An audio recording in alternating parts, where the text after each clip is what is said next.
continuación contaremos con la exposición del ingeniero León López Avilés, gerente de LLB Consultores, quien nos hablará sobre cuáles han sido las principales controversias que se han presentado en las obras después de la paralización decretada el 15 de marzo del 2020. Gracias, Pamela.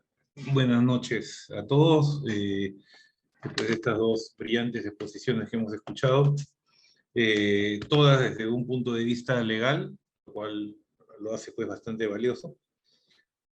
Me gustaría llevarlo a un nivel un poco más terrenal, si quieren verlo de esa manera, que es qué cosa es lo que ha ocurrido realmente. Y una de las cosas que a veces mencionamos es que a los que trabajamos en controversias contractuales, en pericias, en arbitrajes, etcétera, más bien el trabajo nos aumentó enormemente porque la cantidad de casos que se presentaron como consecuencia de todos los efectos que ha tenido esta pandemia, que, como bien dijeron los depositores, nos agarró por sorpresa. Nadie, absolutamente nadie en el mundo tenía siquiera la más remota idea de que algo así podía ocurrir. Y esto trajo pues como consecuencia que se hablara de fuerza mayor o de no fuerza mayor, o se hablara de distintos eventos. Y claramente pues lo que sucedió fue que se paró el mundo. Se paró el mundo y en esta paralización del mundo entero, evidentemente pues que las obras de construcción también se pararon, porque había pues medidas de confinamiento, había medidas de paralización total, toques de queda. Durante varios meses no se podía hacer nada, ¿no? Yo recuerdo que incluso para salir al supermercado había que hacer turno con tu pareja, tu señora, tu cónyuge, para que pudieran hacer las compras, o, en fin, todos sabemos pues lo que ha sucedido. Pero, entonces, ¿qué pasaba con las obras?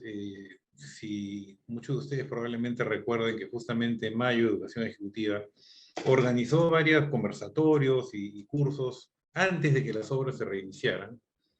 Y el tema fundamental era, ¿qué va a pasar con las obras una vez que se reinicie? ¿Cómo va a ser ahora con esta nueva realidad, con estas nuevas medidas, con la reducción de aforos, con el distanciamiento social, con todo lo que implicaba las medidas de prevención? ¿Qué va a pasar con las obras? Y una de las preocupaciones más grandes, de muchas, era el tema de qué iba a pasar con los rendimientos. Los que son ingenieros en esta audiencia saben perfectamente la importancia de los rendimientos, de la mano de obra, sobre todo de los equipos, en la ejecución de las obras, ¿no? El rendimiento es una parte fundamental del el cálculo de los plazos, ¿no? Aquí podemos entrar en mucha conversación académica o teórica de lo que es calcular un cronograma, calcular plazos, metrados, rendimientos, etc. Entonces, la afectación que se iba a ver en los rendimientos era un tema fundamental. Pero cuando hablamos de rendimiento, en un caso normal, por decirlo así, del cálculo de un cronograma o del cálculo de un análisis de precios, hablamos de rendimientos hasta cierto punto conocidos o que forman parte de la experiencia de los estimadores, de los programadores, y que pueden con ciertos rangos decir, bueno, el rendimiento de la mano de obra en un vaciado de concreto, en una excavación, en un relleno, en una colocación de armadura es tal, ¿no? Y a partir de eso poder hacer todos los cálculos. Pero ¿qué pasaba en esta situación nueva donde no se sabía cuánto podían ser esos rendimientos, ¿no? Entonces hubo algunos ensayos, hubo una conferencia que me acuerdo mucho de mayo, que un ingeniero hizo un cálculo y dijo, si se reduce el aforo o se reduce la cuadrilla a tantas personas y además hay distanciamiento social, entonces esto ha multiplicado por B, entonces esto implica pues que el rendimiento se castiga en un tanto por ciento. Y por ende esto implicaba que los plazos también proporcionalmente iban a crecer en esos rangos. Bien, esa fue una de las preocupaciones muy grandes que se dio en ese momento, antes de reiniciar las obras, donde ya se hablaba de qué podía pasar una vez que las obras se reinicien. Y otro de las preocupaciones era cuánto iba a costar reiniciar una obra que se había visto paralizada repentinamente, donde no hubo tiempo de hacer absolutamente nada, ni siquiera dejar a buen recaudo los equipos o las instalaciones, ya que nadie podía salir. Bien, aquí yo me iría a algunos conceptos que se han mencionado en las charlas anteriores: la fuerza mayor, la excesiva onerosidad de la prestación, y yo le agregaría uno que es el enriquecimiento sin causa. Y esto lo menciono porque en un caso que vimos, que no fue en el Perú, eh, se planteó lo siguiente, ¿no? El propietario decía, bueno, esto es una fuerza mayor, por lo tanto, cada uno pues ve por sus propios gastos y aquí yo no asumo responsabilidad de lo que tú has gastado, porque como es una fuerza mayor, cada uno pues tiene que, como decimos en el país, bailar con su pañuelo. Bien, entonces se planteó lo siguiente: ¿y por qué si la obra no es mía, el contratista? ¿De quién es la obra? O sea, ¿por qué yo tengo que perjudicarme con algo que no es para que yo lo vaya a usar? Esto es algo que es tuyo, tú eres el dueño, la obra va a ser para ti. ¿Y por qué yo tengo que sufrir las consecuencias de esto cuando yo no voy a ser el beneficiario de esto? El ejemplo que puso el doctor Luciano de los autos que chocan, donde no hay culpa, evidentemente ahí podemos decir, bueno, cada uno pues tiene la preocupación de su propio auto, ¿no? Pero ¿qué pasa en una obra donde el contratista lo que tiene que hacer es construirla y entregarla? ¿Por qué se va a ver perjudicado por una situación de algo que después no va a ser de su provecho? Y bueno, planteamos ahí todo un tema para poder discutir este asunto, ¿no? Se lo dejo a los juristas, pues, que quizás saben más que uno en este sentido. Entonces, esto también fue un tema en un caso de una obra privada, como les digo, fuera del país, donde se planteó el mismo tema. Pero vamos a ver qué pasó acá en el Perú. Bien, ¿cuáles son las principales controversias que se han presentado desde el punto de vista nuestro como consultores en gestión contractual, peritos técnicos, adjudicadores de juntas de resolución de disputas, como ingenieros? Entonces, ¿qué cosa es lo que hemos visto? Voy a dar algunos ejemplos, pero primero vamos a ver qué cosa sucedió en el momento en que las obras se reinician. Se da el decreto legislativo 1486 del 10 de mayo, donde en su segunda disposición complementaria transitoria se habla que para la recepción de contratos y respectivos contratos de supervisión, bajo la Ley de Contrataciones del Estado, se aplica de forma excepcional las siguientes disposiciones. Entre los 15 días siguientes de la culminación de la inmovilización social dispuesta por el marco de la emergencia y el inicio se encuentre autorizado, se haya realizado o no anotación en cuaderno de obra de las circunstancias, se tiene que analizar como mínimo lo siguiente. Entonces, aquí ya se estaba planteando una situación que se diferenciaba de lo que normalmente vemos pues, en una obra pública, ¿bien? Que es la anotación en cuaderno de obra, ¿no? Y hemos visto muchos casos donde se pierde un reclamo de ampliación de plazo, se pierde un reclamo de adicional simplemente por no haberlo escrito en cuaderno de obra. Y aquí se dijo, no tiene que estar en cuaderno de obra. No tiene que estar en cuaderno de obra. ¿Por qué? Porque es una situación conocida. Bien.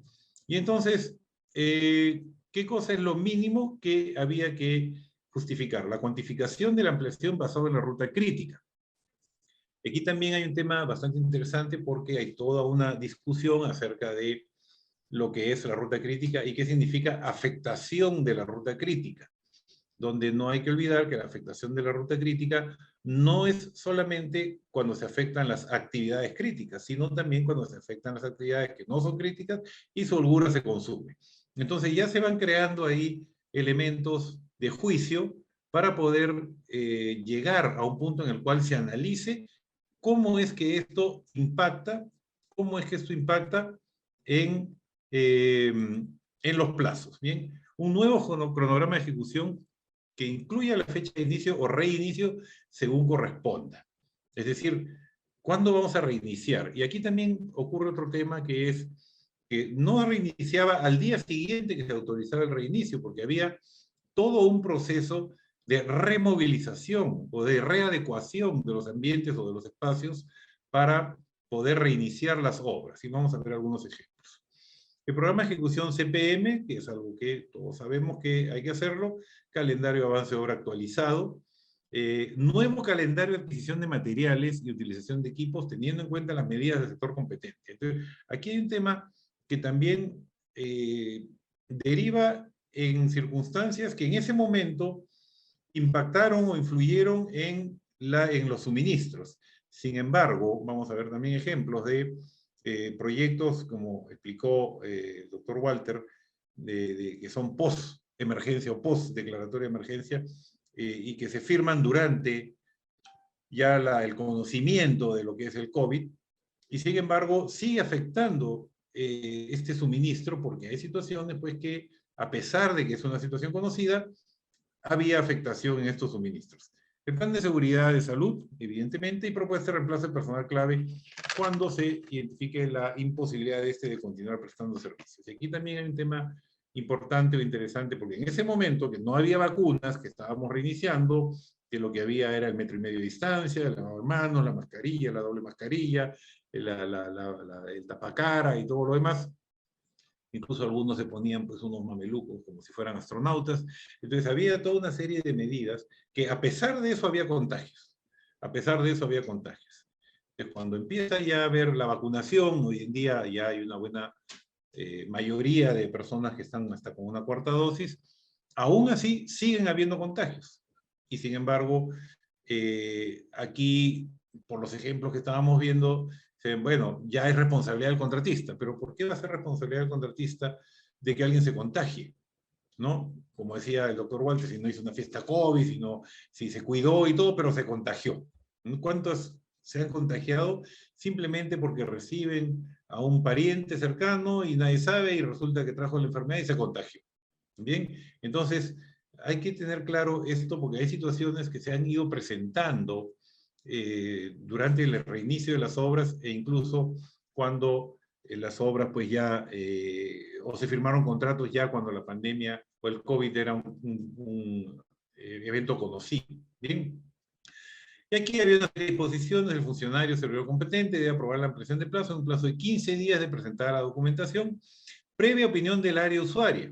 Entonces aquí es donde ocurre la fuente de controversia, porque el contratista presenta un análisis, el supervisor lo revisa, la entidad lo revisa y la entidad dice, no, yo no te voy a aprobar eso, porque no está bien calculado, está exagerado, no lo has demostrado, entonces te apruebo menos. Y tenemos también un ejemplo que vamos a comentar.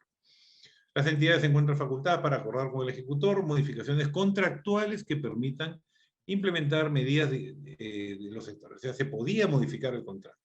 Y se podía modificar el contrato en acuerdo con la supervisión. Entonces quiere decir pues que había la posibilidad de hacer estas modificaciones que implicaban un reconocimiento de un costo que era consecuencia pues de lo que venía sucediendo, ¿no? Lo que todos sabíamos que venía sucediendo.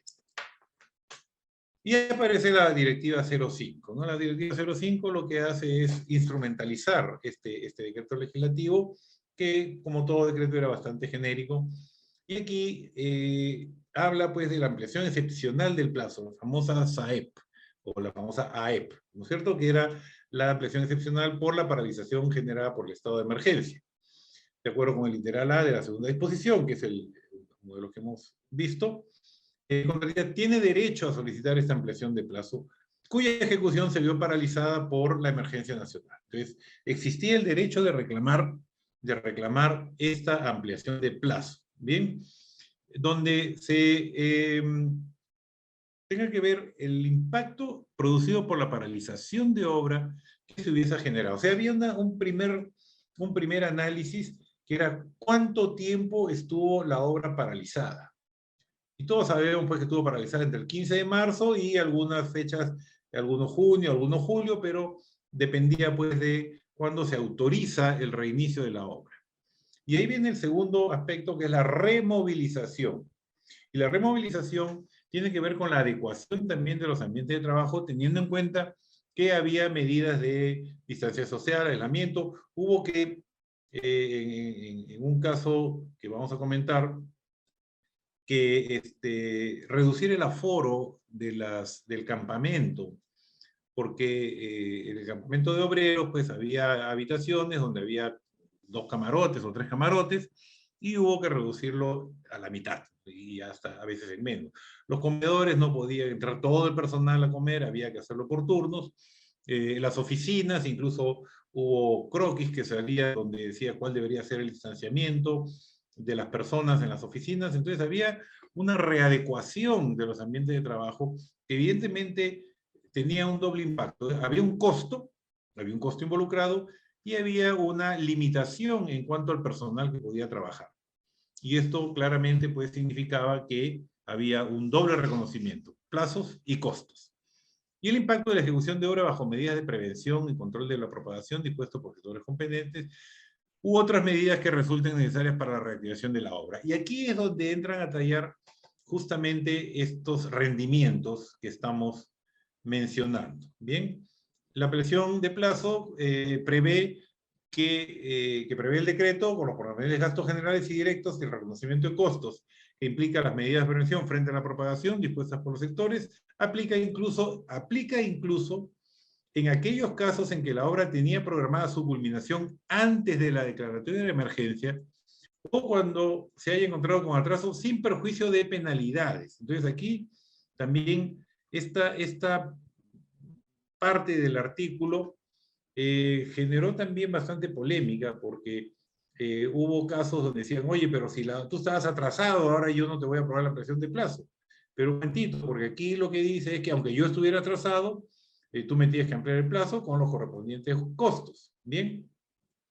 Entonces, aquí vemos pues que hay un problema de interpretación. Te tengo que ampliar el plazo, pero te puedo penalizar. Entonces, ¿en qué quedamos? ¿No es cierto? Pues esto también ha sido fuente pues de controversias. Y finalmente, claro, no estoy reproduciendo toda la normativa. Las controversias que surjan entre las partes podrán ser sometidas a los mecanismos de solución de controversias previstas en el respectivo contrato. Entonces, justamente esto es lo que hizo que cada una de las partes, entidad, contratista y supervisor, interpretara las cosas de distinta manera, que sabemos pues que la fuente de controversias es justamente la interpretación de los planos, perdón, de los contratos, de la ley, en este caso de la directiva, etcétera. Y estas distintas interpretaciones son las que causaron controversia, y que, bueno, para los que trabajamos en este rubro de la gestión contractual, de los derechos de la construcción, desde el punto de vista técnico, nos ha significado pues bastante trabajo. ¿Bien? Nos ha significado bastante trabajo, y evidentemente pues esto tiene como consecuencia que hayan habido mecanismos de solución de controversias que han requerido de estos análisis técnicos, de estos estudios, etc. Entonces, vamos a ver cuál es el procedimiento para solicitar esta ampliación de plazo. El ejecutor de la obra deberá presentar a la entidad contratante de forma física o virtual los documentos indicados en el literal A, etcétera, donde dentro de los 15 días de ocurrido los siguientes eventos: culminación de la inmovilización social, notificación al contratista de la autorización de reanudar la obra. O sea, no bastaba que el gobierno dijera termina la inmovilización social, o ya se permite que las personas salgan de sus casas, se anula, se elimina pues la inmovilización total, se mantiene en algunos casos el toque de queda, pero además había que autorizar el reinicio de la obra. Y ahí hay un tiempo también importante que había que tomar en cuenta.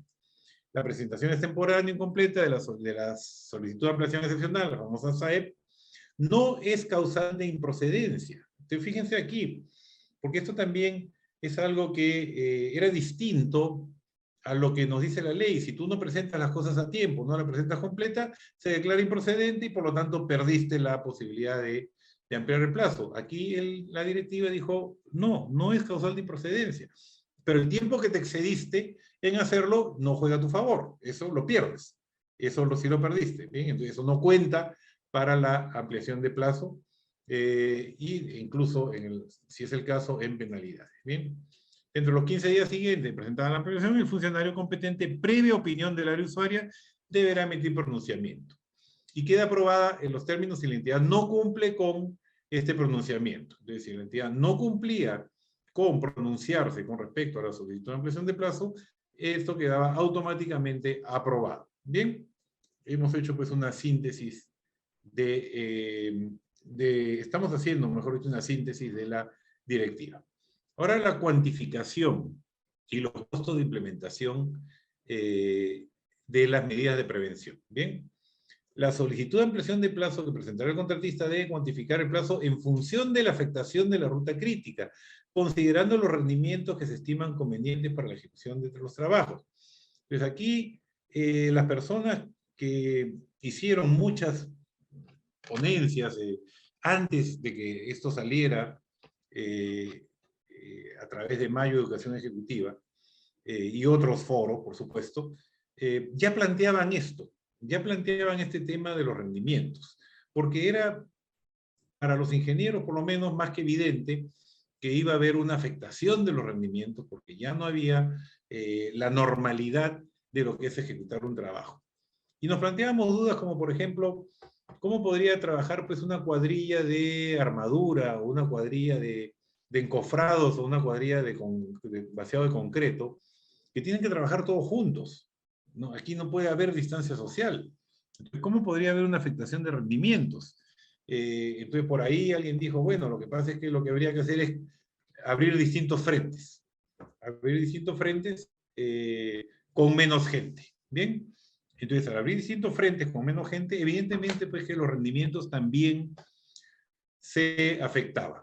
Y otros casos, que vamos a dar el ejemplo, en las obras de carreteras, por ejemplo, donde las personas no trabajan uno junto a la otra, porque trabaja normalmente la maquinaria, trabaja normalmente el equipo, y las personas, el personal obrero, no están necesariamente, por decirlo así, amontonados, ¿no? Están bastante espaciados. Entonces, ¿cómo podría haber ahí afectación de rendimientos? Y sin embargo, se dio la situación. Entonces, el ejecutor de la obra tendría que plantear esta reprogramación considerando estos nuevos rendimientos, considerando esta distancia social, considerando también las medidas de prevención que incluían cosas o actividades tales como el triaje cuando había que ingresar al trabajo, la toma de temperatura, el retiro del personal que se contagiara. Hubo muchas situaciones que se preveían en esta directiva y que realmente se dieron, y que realmente sucedieron. ¿Por qué? Porque ya se había anticipado que esto efectivamente podía suceder. Incluso antes que saliera la directiva, ya los profesionales de ingeniería, sobre todo la gente de obras, ya sabía que todo esto podía suceder. Muy bien. La solicitud de ampliación de plazo debe cuantificar el costo directo cuando corresponde y gastos generales variables que se haya incurrido durante el periodo en que la obra se encontró paralizada. ¿Qué costos directos podía haber durante una obra paralizada? Con una obra paralizada. Bien, aquí tengamos en cuenta qué cosa es el costo directo, cuáles eran los conceptos de costo directo. Básicamente equipos paralizados, equipos que no podían trabajar porque nadie estaba trabajando. Entonces, claramente, pues, había un costo directo. Había gastos generales variables porque había que cuidar las instalaciones, independientemente de que no se podía trabajar o no se podía salir, las instalaciones había que resguardarlas, había que tener algunos cuidados. Entonces, todo esto se devengó, se incurrió en este periodo de paralización. Y que sean consecuencias de la declaración. O sea, cuando tenemos equipo paralizado, normalmente decimos... Cuando tenemos equipo paralizado, normalmente decimos se paga el costo de posesión y no el costo de operación. Aquí era exactamente igual. O se desmoviliza, ¿bien? Pero aquí no se podía desmovilizar. Entonces el equipo paralizado tenía un costo, definitivamente, ¿bien? Porque ni siquiera es que se podía llegar a otra obra porque nadie estaba trabajando, evidentemente. Costo de elaboración de documentos exigidos por los sectores competentes para la prevención y control del COVID. y las adecuaciones de los ambientes de trabajo. Como les mencionaba hace un rato, había, el CAPECO sacó algunos documentos, el mismo Ministerio de Salud, etcétera, donde se veía pues la distribución de los ambientes de trabajo que cumplían pues con toda esta normativa y que evidentemente pues implicaban menos ocupación, implicaba menos cantidad de personas. Esto pues claramente pues tenía un efecto en estos costos y esta ampliación de plazo. Y cuando corresponda también la removilización de personal, la removilización de personal. Muy bien. Ahora, todo, fíjense que dice debidamente sustentado. Debidamente sustentado. Y para los costos, para el pago de estos costos se sustentan con facturas, boletas y otros que permitan acreditar fehacientemente haber incurrido en aquellos. Muy bien. Entonces aquí, esta frase, documentos que permitan fehacientemente haber incurrido en aquellos, fue un caso que vimos donde el contratista no tuvo el cuidado de tener boletas o facturas. Sin embargo, sí era claro que el equipo estuvo paralizado. Estuvo paralizado, eso era fehaciente, y la única fuente de información que había era sus precios contractuales. Entonces también fue un tema pues, de análisis que vamos a comentar. Muy bien. Entonces, ¿qué situaciones se presentaron y que han sido reclamados por los distintos mecanismos? Principalmente ha sido arbitraje, porque recuerden que el boom, por decirlo así, de la Junta de Resolución de Disputas recién empieza en el 2020, donde empieza a existir la obligación, según la Ley de Contrataciones del Estado, de implementar juntas de resolución de disputas. Hasta esa fecha, pues 15 de marzo, no había muchas juntas de resolución de disputas. Habría, no sé, pues 2 o 3. Hoy día hay muchas más, 2 años después. Pero en ese momento, pues, la situación en muchos casos llegó a arbitraje o por lo menos a demanda arbitral. Entonces, en el caso de la ampliación de plazo por reinicio de obras, tenemos pues casos, por ejemplo, en una carretera que la entidad aprueba una cantidad de días, 133 días, y ese es lo único que aprueba. Tú estuviste paralizado 133 días, así que ese es todo lo que yo te apruebo, no te apruebo más. Y el contratista estaba reclamando eso más los rendimientos que estaba planteando. Entonces, si bien esto aparentemente era más fácil de estimar, porque era del 15 de marzo del 2020 hasta que la obra se reinició, más un periodo de removilización, y esto en la mayoría de los casos era demostrable y demostrado, en algunos casos vimos pues que lo que sucedió es que la entidad dijo, eso no más, ¿bien? Hasta ahí nomás porque no me has demostrado nada más que eso. Eso es todo lo que has podido demostrar. Y esto hay varios casos que hemos estado viendo, uno es de la carretera, básicamente en carreteras, y también en obras mineras, etcétera. Pero básicamente los casos que hemos visto son de carreteras. Bien, muy bien. Después, ampliación de plazo con nuevos rendimientos, que se amarra con lo anterior. Y aquí hemos visto el tema del distanciamiento social, el tema de los aforos, que también influyó en los costos, el tema de los triajes, las tomas de temperatura, que no eran al principio y al final de la obra, de la faena o del trabajo, eran en cualquier momento o cada cierto tiempo. Y entonces había cálculos pues de que cada persona cuando ingresa a la obra, ese proceso, el triaje y la toma de temperatura, toma alrededor de 5 minutos o 2 minutos o 3 minutos por persona, multiplicado por el número de personas, entonces es una pérdida total de tantas horas hombre. Bien, y estas horas hombre son horas hombre que se pierden en la ejecución del trabajo y por lo tanto tienen este impacto. Bien, en el mismo ejemplo que le estaba dando hace un rato, donde el contratista reclama la ampliación de plazo por los dos eventos, por el reinicio de las obras y por los nuevos rendimientos, Él reclama 498 días. 498 días. Más de un año de ampliación de plazo solamente por este efecto. Bien. La entidad le reconoce 133 porque dice, ese es el tiempo que tú estuviste paralizado y el resto no lo has demostrado. Dicho sea de paso, la misma directiva consideró que el cálculo este iba a ser teórico, porque evidentemente pues, no había antecedentes, no había experiencia, no había información anterior. Y entonces decía, con cargo a que después se demuestre que efectivamente esa ha sido la afectación del rendimiento. Entonces, en este caso que estamos mencionando, donde el contratista reclama o pide o solicita 498 días, y la entidad solo le aprueba la paralización porque no ha demostrado el resto de días, nos tocó hacer el análisis ya con la obra reiniciada, ya con los rendimientos conocidos,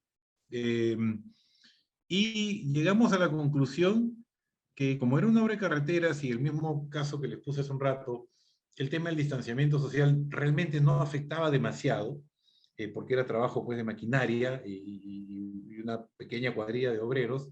Entonces, lo que se pudo demostrar fue 84 días, o sea, estamos hablando de 133 más 84, estamos hablando de 220 días más o menos. 220 días contra 498 que reclamaba el contratista, pero no es que el contratista se hubiera querido avivar o hubiera querido aprovecharse de esto, por lo menos no fue la sensación que se podía percibir, sino que lo hizo en un escenario súper pesimista, súper teórico y con un cronograma que probablemente no era un buen cronograma. Por lo tanto, la afectación de la ruta crítica no estaba debidamente calculada y esto es simplemente lo que le daba. La fecha final se le corrió 498 días y por eso es que dijo ese plazo. Pero ya analizando casos reales, mejor dicho, eventos reales, situaciones reales, que era también lo que decía la directiva, llegamos a la conclusión pues que era un poco menos de la mitad de lo que él reclamaba. Muy bien. Otro caso en una obra privada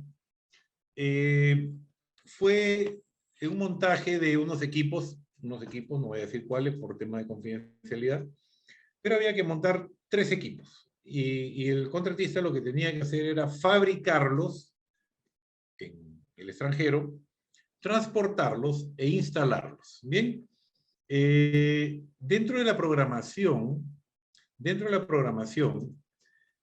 los 2 primeros equipos tenían que estar instalados y funcionando antes del 15 de marzo.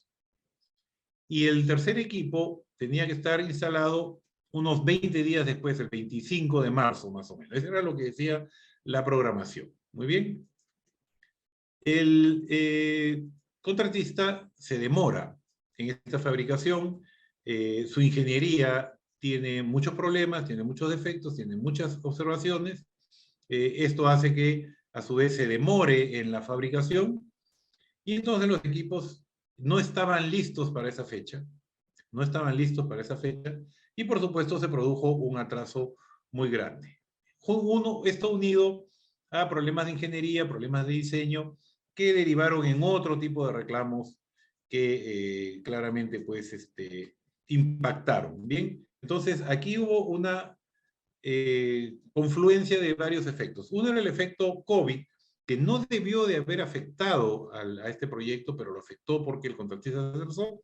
Y otro fue el atraso mismo del contratista. Si bien el periodo COVID se le reconoce,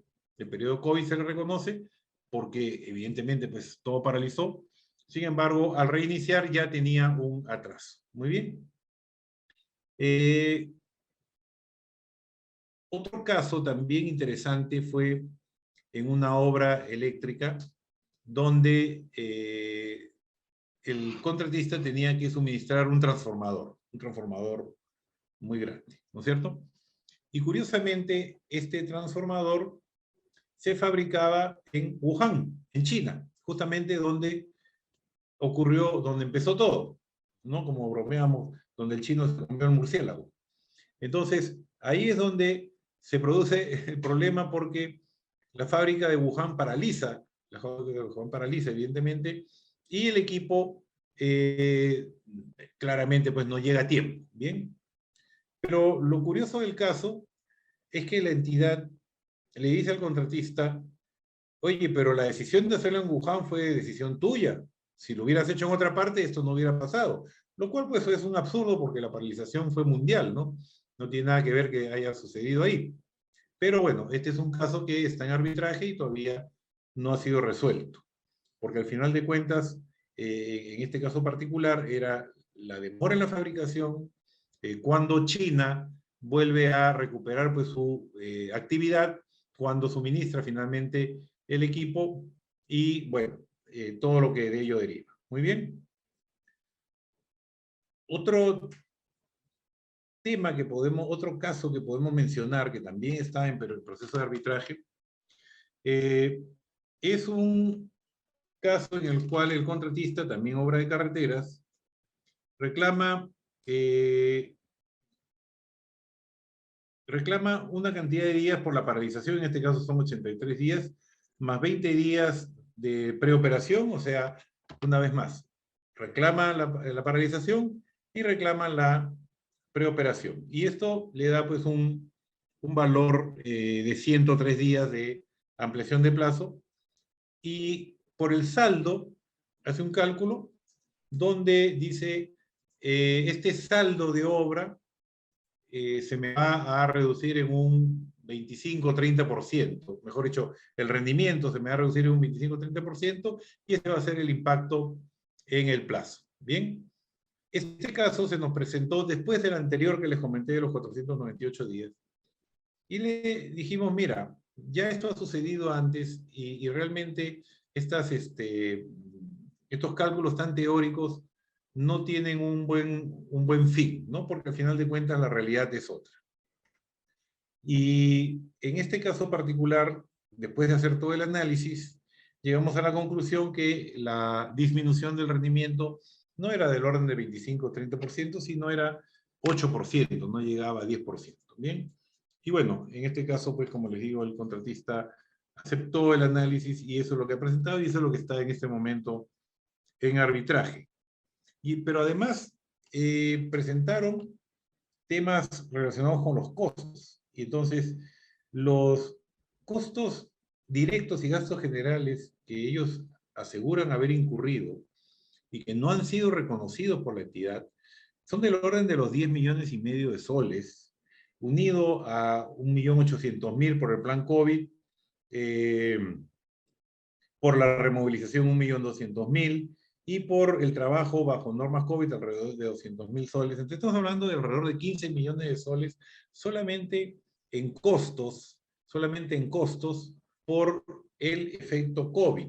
Pero aquí les resalto pues el tema de los gastos incurridos y no reconocidos. ¿Bien? Gastos incurridos y no reconocidos, que estaría por este lado. Bien. ¿Por qué no están reconocidos? ¿Por qué ocurre esta situación en que estos costos no han sido reconocidos? Principalmente por un tema de sustento, por un tema de acreditación.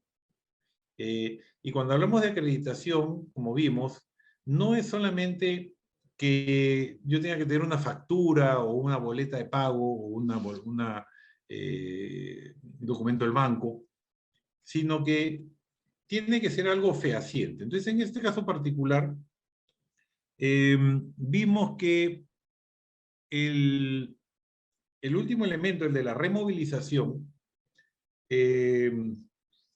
no tenía facturas. Entonces, lo que se buscó fue decir, bueno, lo que es fehaciente es lo que removilizaste, lo que tú moviste. Eso es fehaciente porque ahí está la prueba, ahí está la guía de despacho, qué sé yo, y esto tiene un precio contractual y entonces derivó por ese lado, ¿no? Todavía no sabemos si esto es algo que el árbitro va a tomar en cuenta, pero el argumento fue que sí existía la situación.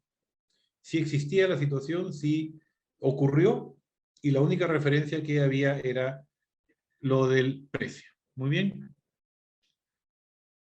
Otro caso, que ya no es una obra de carretera, y es una obra de infraestructura, también había tema de gastos incurridos por las medidas sanitarias, y también había el problema del reconocimiento por parte de la entidad, donde la entidad sí reconocía una parte, pero el contratista evidentemente reclamaba bastante más que eso. ¿Y por qué reconocía solamente una parte? Porque decía, vamos a tomar el valor que sea menor de lo que tú acreditas en comparación con lo que dice tu análisis de precios o tu listado de insumos. Es decir, si el análisis de precios, un elemento, tenía un valor X y él estaba acreditando Y, tomaba el menor de los dos, indistintamente. Indistintamente. Entonces aquí también se genera una situación de qué cosa es lo que vale, lo que yo estoy acreditando o lo que yo te oferté. Y esto, bueno, ahí se lo dejo pues al doctor Luciano para que nos aclare cuál sería la decisión correcta, pero en realidad la forma de plantearlo fue, esto es todo lo que yo gasté. Esto es todo lo que yo he gastado, y ahí está la demostración, ahí están los documentos que lo acreditan, y veremos pues qué dice el árbitro. Pero en realidad partimos pues del principio de que ¿por qué el contratista se va a perjudicar por gastar más dinero en algo que no es suyo? Bien, y por supuesto hay varias consideraciones que ya escapan a lo técnico y pasan a ser legales. Bien. Y lo último, los contratos post-declaratoria de emergencia, que fue lo que nos explicó el doctor Walter. Un caso que vimos, que no fue en el Perú, y que era un contrato de concesiones entre una contratista y una empresa concesionaria. Primero se le plantea al contratista, mira, como esta es una fuerza mayor, en realidad yo no tengo que pagarte nada. A lo más te reconoceré el plazo, pero este es problema tuyo porque es una fuerza mayor, pues, y en fuerza mayor cada uno asume sus propios gastos. Y aquí pues se les planteó el tema pues de la cesión onerosa de la prestación y todo lo que hemos mencionado hasta ahora. Bien. Y esto pues, el contratista decía, yo quiero arreglar esto de buena fe, yo no quiero llegar a la pelea, a la controversia, no quiero irme a arbitraje ni nada, porque si no, pues la verdad que nunca más me vuelven a contratar y yo quiero arreglar esto de buena fe. Ok, vamos a ver cómo lo arreglamos de buena fe. Tienes la acreditación de todos los gastos que tú has incurrido, pues no las tenía, era un desorden total su contabilidad. No había un buen análisis, no había nada que pudiera relacionar los gastos, su contabilidad era un desorden total.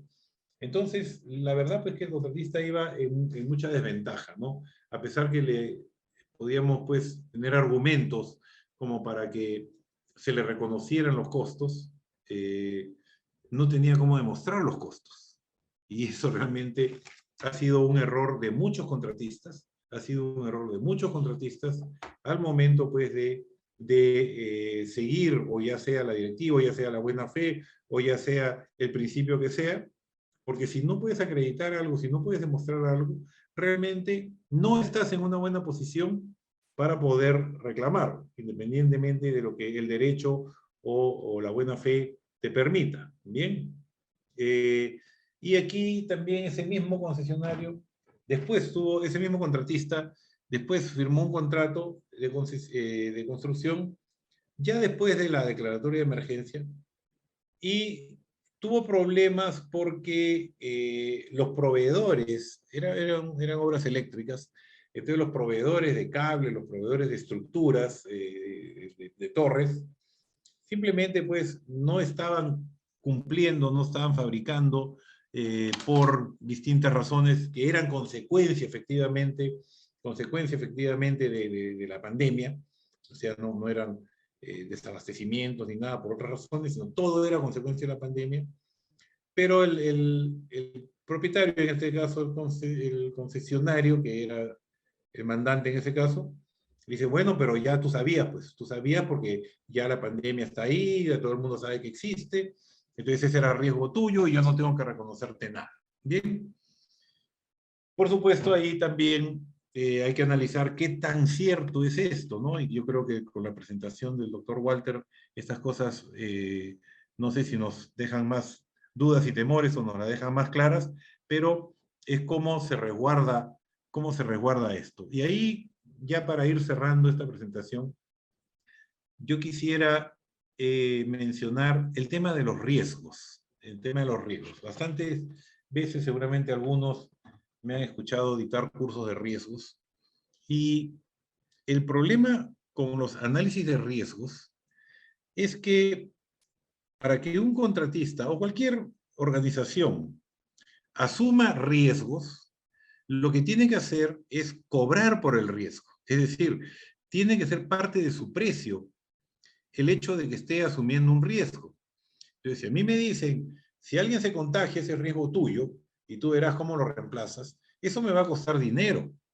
Y si tú me dices, hasta $1.000.000 o $1.000.000 es riesgo tuyo, entonces yo tengo que poner en mi precio ese $1.000.000.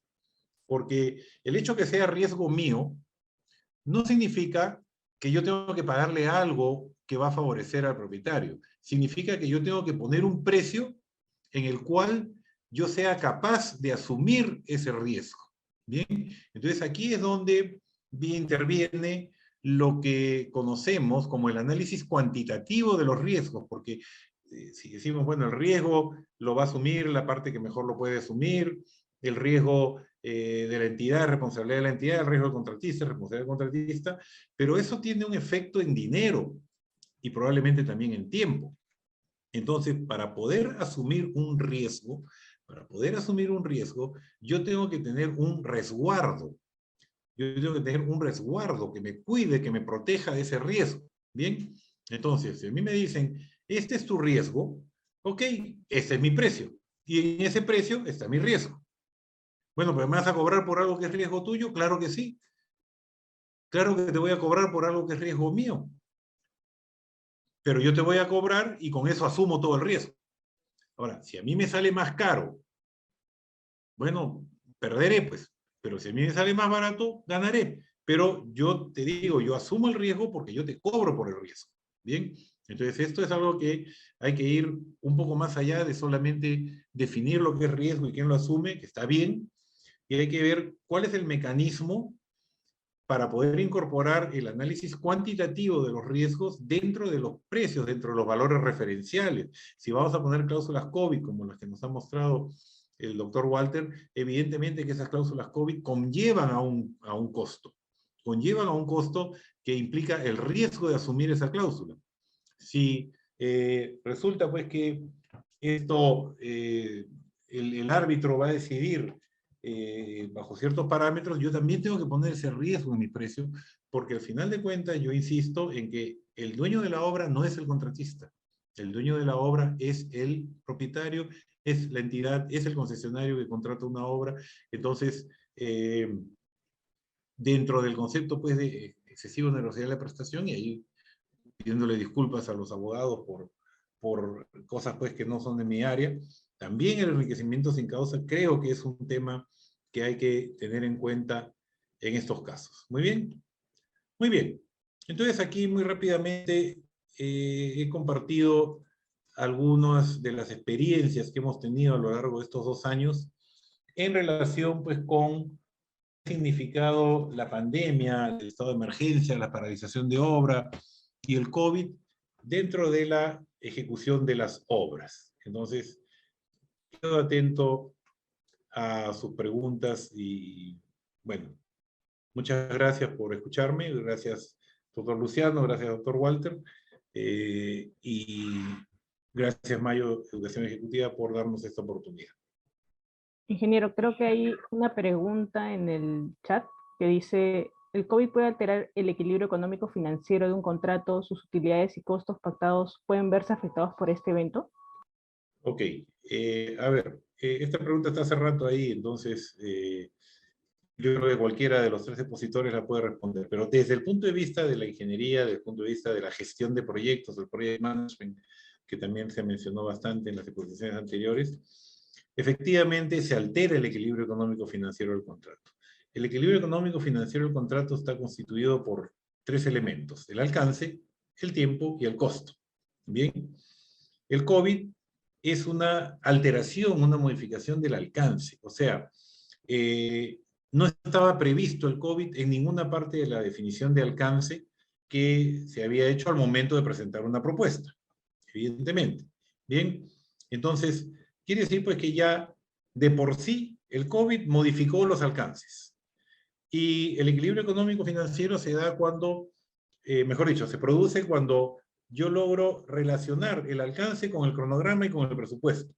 Entonces, al alterarse, al modificarse uno de estos tres elementos, que es lo que llamamos la línea base del contrato, evidentemente pues que los otros dos, plazo y costo, también se van a alterar. Lo que sucedió acá es que la discusión era si era fuerza mayor, quién lo tenía que asumir.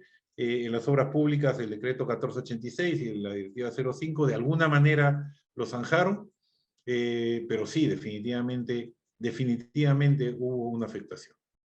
Ingeniero, de repente puede darnos unas palabras finales antes del cierre. Bueno, me gustaría compartir las palabras finales con los abogados que hicieron también tan brillantes exposiciones, pero ya que tengo la palabra voy a aprovechar para, en primer lugar, felicitar a Mayo Educación Ejecutiva por esta importante iniciativa de hacer este congreso, eh, ya que Mayo también fue pionera en el momento de que esto empezaba. Lo mencioné al principio, antes de que incluso saliera el decreto 1486, ya Mayo había organizado conversatorios, webinars, donde se tocaron muchos de estos temas que después aparecieron en estos cuerpos legales, eh, porque era una preocupación y Mayo supo capturar eso y ofrecerlo al público. Entonces, lo que hemos hecho acá pues, es compartir ya nuestra experiencia a lo largo de estos 2 años y que claramente pues esto no ha terminado, a pesar de que hay un poco más de claridad, no ha terminado y evidentemente va a haber mucha situación al respecto, ¿no? Ha habido mucha actividad en solución de controversias con motivo del COVID. Entonces, muchas gracias por su presencia, muchas gracias por su asistencia y por favor, doctor Walter, doctor Luciano, les cedo la palabra. Bueno, brevemente por mi parte, quisiera agradecer también a Mayo por la oportunidad, por la invitación, por crear estos foros interdisciplinarios de actualidad para la discusión de cuestiones más allá del quehacer puramente jurídico, ¿no? Sino que también tienen mucho que ver con la ingeniería, tienen mucho que ver con lo que es la administración de contratos, que yo estoy seguro si le consultan a los administradores de contratos y a los directores de proyectos, que ellos están seguros que eso es una disciplina nueva, que son profesionales, y yo estoy de acuerdo con eso, y son nuevas disciplinas.